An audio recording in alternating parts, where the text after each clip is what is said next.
So why do we fall? Well, it must not be God's fault. And what's happening is no one's standing up and saying, you know what, we need to take accountability and not blame God and not blame circumstances. My life changed when I stopped blaming everyone. You got to stop blaming everyone. And the bottom line is, if you need help, you shouldn't wait very long to ask for it. You know, and I learned that as a pilot. Because things sometimes get worse. And if you need help, you need help. But you need someone to come in from another territory and speak to you that is not engulfed in your war.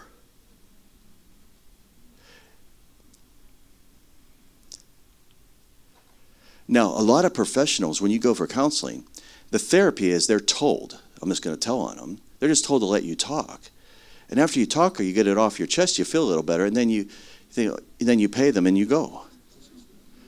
Well, I'll do that for free for you, you know, but that it does help. Okay, but here the thing is, what I want to tell you is I'm not belittling, because I have friends that do that, and they're Christian too.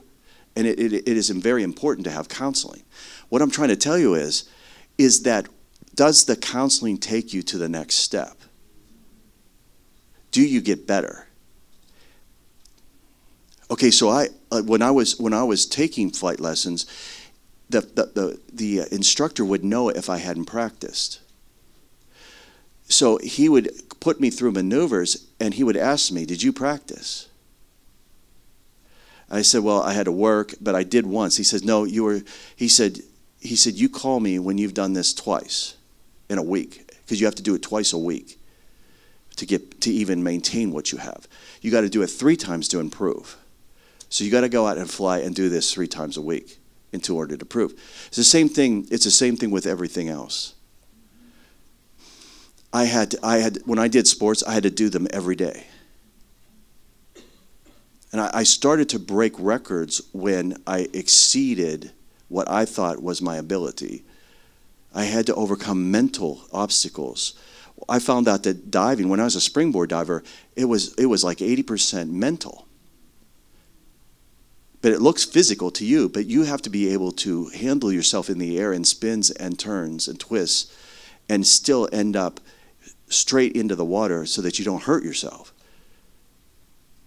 And it was the same thing for track and field. I practiced laps staying on a pace so that when I did long races, I kept up it was predictable, because if I just did the time for each lap, it would end up right. And so I increased, and I got myself, it was all strategic. And so it's the same way with Christianity. You have to cause yourself to have the secret place as your home, as your dwelling place. And you don't let anything in there that violates that space. So you have to have your time alone. And you can't give people entrance into your life that are not speaking from the godly realm. I have a few crazy friends, and they're so crazy they call me. They know exactly when to call me, and they talk to me from the other realm, and they're 100% correct. And even if they aren't, I don't let it bother me.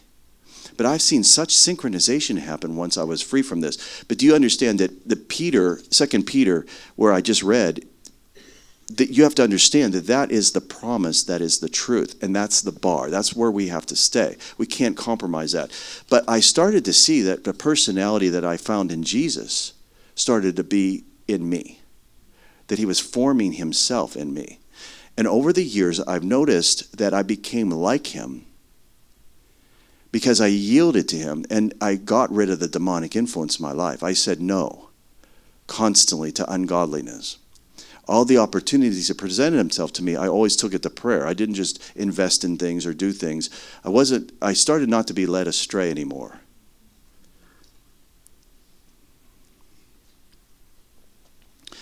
Okay. The other thing I need to talk to you about is the fact that in the book of James, which no one really likes because it's very hard, but James 2:17-18 says, "Thus also faith by itself, if it does not have works, is dead. But if someone says, you have faith and I have works, show me your faith without your works, and I will show you my faith by my works," or what I do. Okay, so here's the thing. True faith is not mentally assenting or believing. It's a spiritual thing that happens in your heart where you know. So you have to get to the place where you know. It's a spiritual thing. Okay, that spiritual knowing is trust. You rest. And in that rest, manifestation comes. Because God wants to manifest.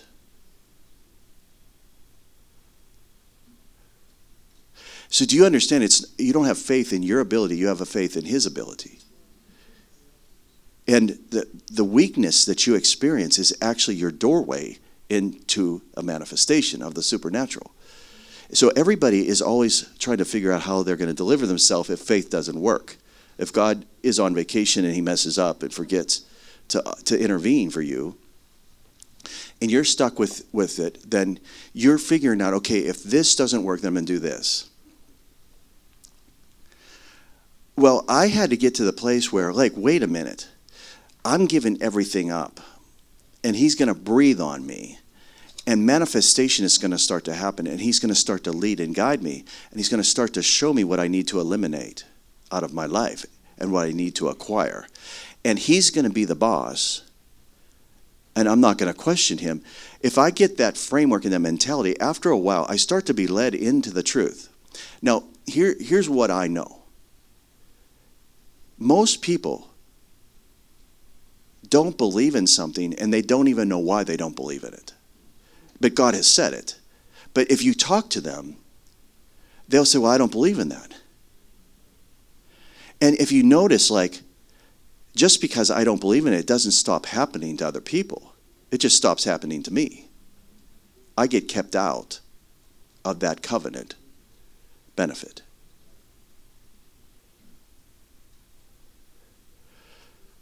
So when I set apart to the Lord a portion of what has been given to me, the whole is protected. So while you're arguing about tithing to me, I'm enjoying the benefits of it because it's the best insurance policy available. Yeah, but that's old covenant. Well, it's not. If you read, Abraham had just defeated the kings, including Sodom and Gomorrah. That stuff was dirty. All that stuff he got. So Melchizedek, who no one knows who he is, he's like Obama. He doesn't have a birth certificate. So he must have been from Hawaii. Okay, so he gets a brand new, sparkling new birth certificate from Hawaii. Not an old one that would have looked like mine when I was born the same age as Obama. It was a brand new, sparkling new one. Pick a state. Okay, but Melchizedek didn't have that. No one knew anything about him, but he was a king, and no one stopped him. And this man, this being, I should say, there were a lot of those on the earth. They were judges. They were placed on the earth to keep us from messing up too bad before Moses came. The law wasn't given yet. But every couple chapters we messed up, and God had to, he had to destroy Babel, he had to destroy the earth. He had to kick us out of the garden. Every 3 chapters, bam, bam, bam. So people like Melchizedek were placed on the earth. It doesn't matter. God doesn't have to check in with you. He just placed these beings on the earth, and they were rulers, and you didn't mess with them. You couldn't touch them. I can't believe I'm telling you all this. But there's all kinds of beings. Like the elders, they're not human, and they're not angels. They won't fit in any file cabinet you have because there is no file with their name on it. It doesn't matter. God didn't ask you. He just does what he wants to do. Okay, so these beings were preemptively placed so that the Nephilim, when they interbred, all the giants migrated before Israel went into Canaan. They were already all there in every one of those cities strategically because they knew that was the promised land, because that was ground zero. That was where the garden was. Jerusalem was this ground center. Where Jesus was crucified was right where they ate from the tree. And he hung himself on that tree. Hello. And it wasn't an apple tree. So please quit emailing me because I have an Apple computer. They said, that's Satan. That has a bite out of it. Kevin, you got to get rid of that thing. I'm like, it's my computer. I said, you show me where it was an apple. It was actually a fig. I mean, if you were naked, what would you grab? The closest thing to you. What was it? Hello. Why did he curse the fig tree when he walked by it one day? Hello. Oh, come on. See how simple it is? So please don't complain about my computer anymore. It never crashes. My PC always crashed. I think that's of the devil. Anyway. So Abraham was going up to Salem, which is now Jerusalem, and he was going to cross through. But he couldn't. Melchizedek came out to meet him because he had to set all that junk aside. That was all unclean. Those were all pagan people he defeated. So they had to be set apart for the Lord. This is before Moses, before the Ten Commandments, before tithing. So tithing isn't just Old Testament. It was before the Testaments. How did Abraham know to give him a tenth? And how did Melchizedek know to bring out bread and wine, which is the implements of the communion? Oh, come on. This is all rigged. It's always been about the communion table. Ask Judas. He believes in the communion table as he's in hell. There's a lot of believers now in hell that weren't believers. They know now. I don't want to be a believer in hell. Do you understand what I'm saying? Okay, so Melchizedek was given a tithe to set apart the whole, and then it cleansed the whole, and Abraham was able to proceed. Okay, so everything we have, like I give a portion of my day. I always give 2.4 hours of prayer to the Lord because that's my tithe. The tree in the garden was a tithe. That was God's tree. It was never man's. He placed it there so he could eat off it in front of them. It was to remind man that he's God and they are not, because they were so much like God. They were given dominion over everything. God placed that in there and said, don't touch it. Don't eat it. This is mine. See, because he could eat from it and his eyes could be open, but he could still choose good, whereas we would be tempted because we're an image of God. We're not the original. So God did that not to tempt them, but to remind man and woman that they are not God, that he will always be God. God wasn't keeping anything from them. He was protecting them. So you don't need to know everything. We were never, do you understand? We were never made to know evil. We were never invented, made, created to be in a broken world. We are very highly sophisticated. We are intricately made. And we don't function well in discouragement, discord, disappointment. Anything with that's distance. Anything distance is between your appointments is disappointment. Anything distance between your courage is discouragement. Satan puts distance between you and God's traits from heaven. His personality. He makes distance between it. So you down here, you have disappointments. Things don't work out. But see, we weren't made to function in that environment. When we're sick, we can't believe it. When I had to wear glasses, I could not believe it. Because I'm a Christian now, and I don't get sick. And I went from 1983 till last year wearing glasses and contacts. And I never believed it. And I used to cry. I used to cry while I put them on. I did for years, but I never gave up. And so now that I don't need them anymore, now the optometrist and my doctor said, I've never seen anything like this. I've never heard of this. And after we shared it with him, he said, well, can you pray for my wife? And my wife goes, Let's pray right now. So he's got his stethoscope on. He's just examined me for my yearly checkup. He holds hands and we pray against cancer for his wife. And he's Mormon. No one's ever asked to pray for him.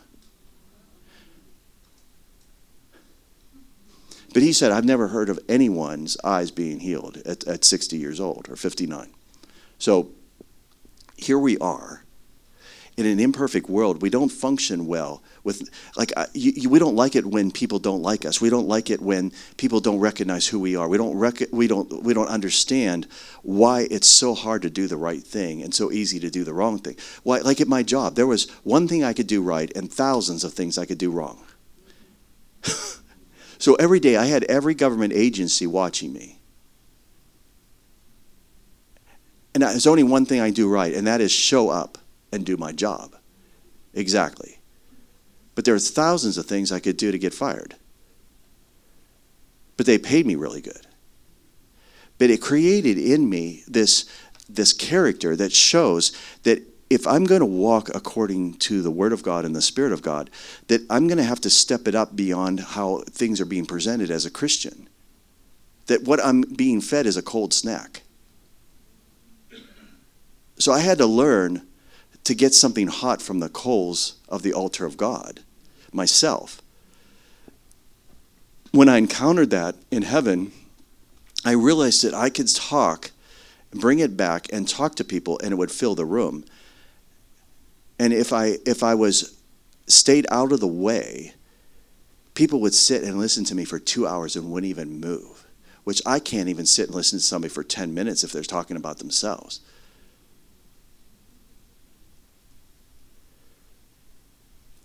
I mean, I've sat with super apostles where they didn't mention Jesus' name in an hour sermon, but they talked about themselves and everyone they knew. I'm like, I didn't come to hear about that. I'm not impressed. So I came back and listened to him another night. He mentions the name God, which is generic God. I mean, devil says God. But he never mentioned the commander, Jesus. Oh, yeah. And then he wants to lay hands on me and my wife. I'm like, you're not touching me. Away we went. Canceled my interviews. Something's wrong, people.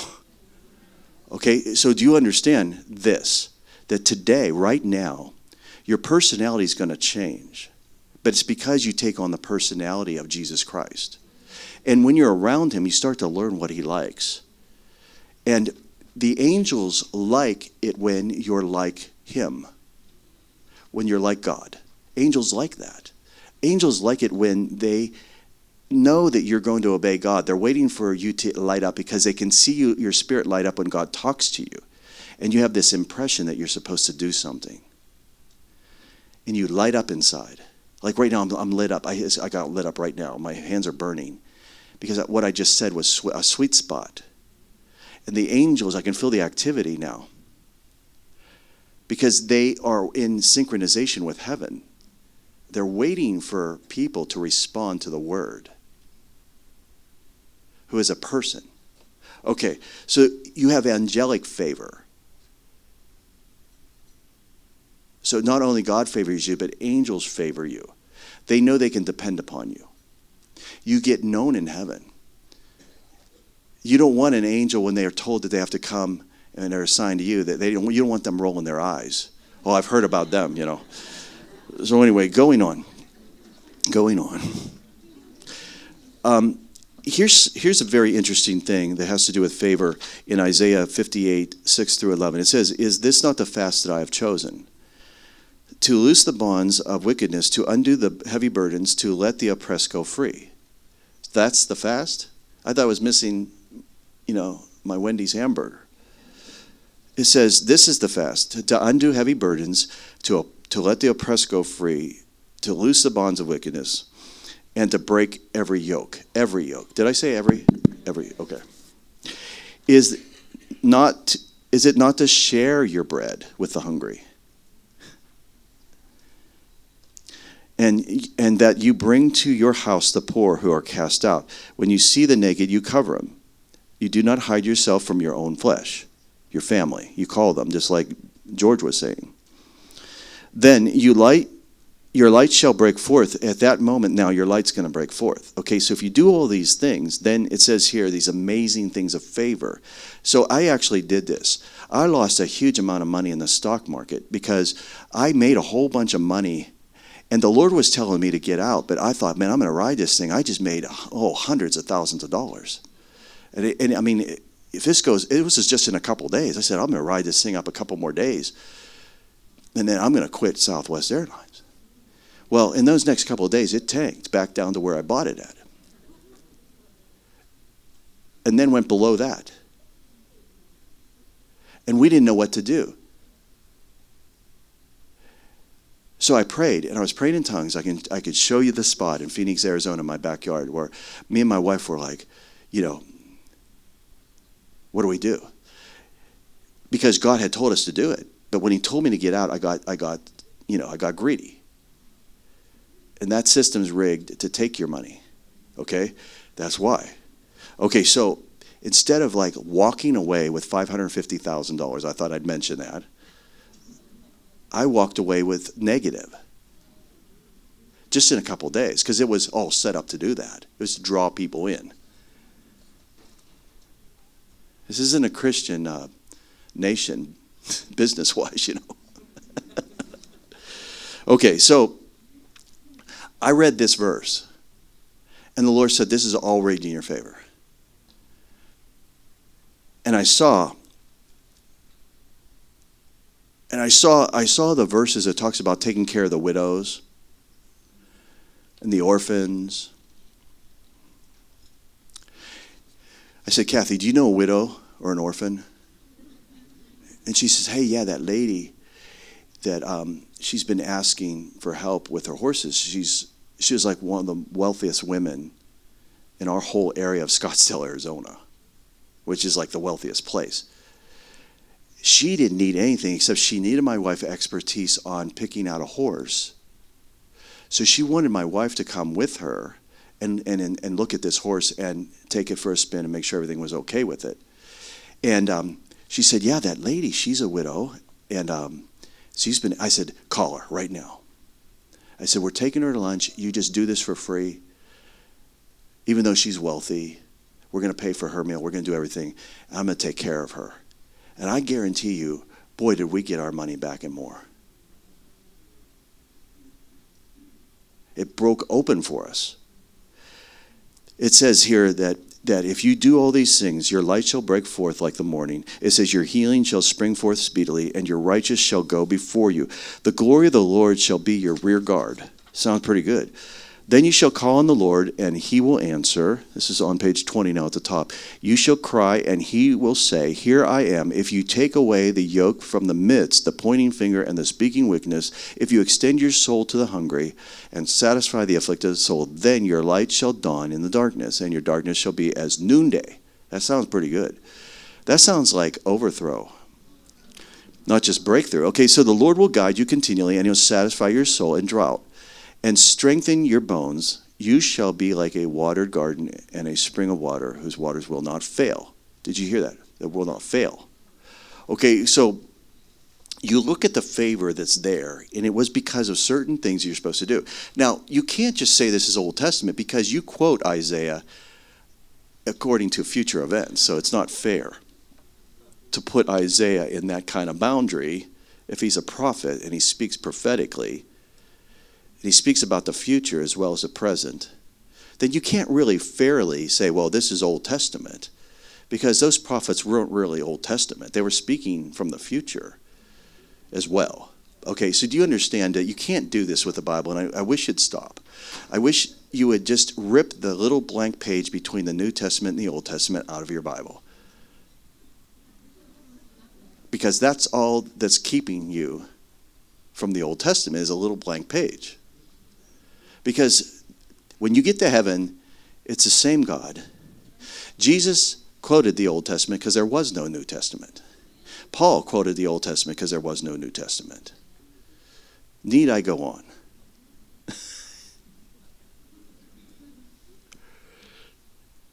Jesus quoted the Old Testament to me a lot. He loves Moses. He talked about Moses a lot when I was with him. But you know what? He loves you more.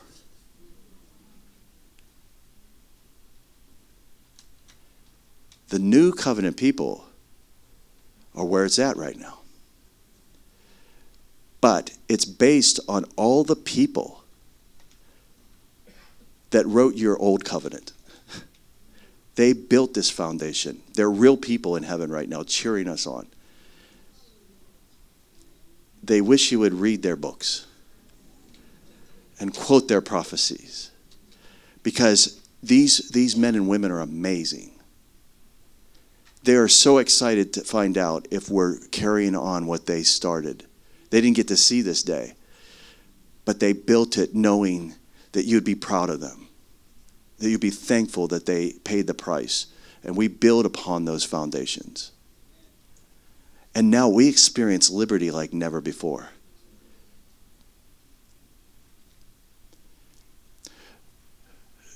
So here's what I'm asking you. To initiate your overthrow, what I need you to do is I need you to stop Satan from touching our president. The reason why is this. 3 years before he even ran, I was told by Jesus that he had been chosen. He gave me his name, and I said, you got to be kidding me. I did. I said, I don't even like that guy. Jesus said, it doesn't matter. He said, you need to pray. You need to prevent the war with Israel because this man will get in. And this is what he said. He said, by 6 months in office, they will try to kill him. His life will be in danger after 6 months, and you need to pray for him all the time. This is what else he told me. He said he's going to have to form a new intelligence agency because all the other ones are corrupt. So he's going to have to create an intelligence agency that watches the intelligence agencies. So do you realize what a pickle he's in? He's got to be careful of who he trusts. And in his book, if you ever get to read his book, the first page says, trust no one.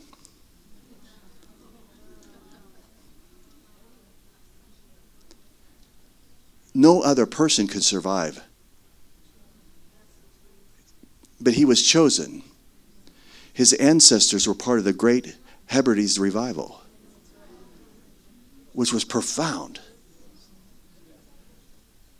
When Ronald Reagan met him as a young businessman, he turned to his wife and said, when I shook that man's hand, I felt like I shook the hands of the next president, of a president. He said that. Ronald Reagan was a Christian.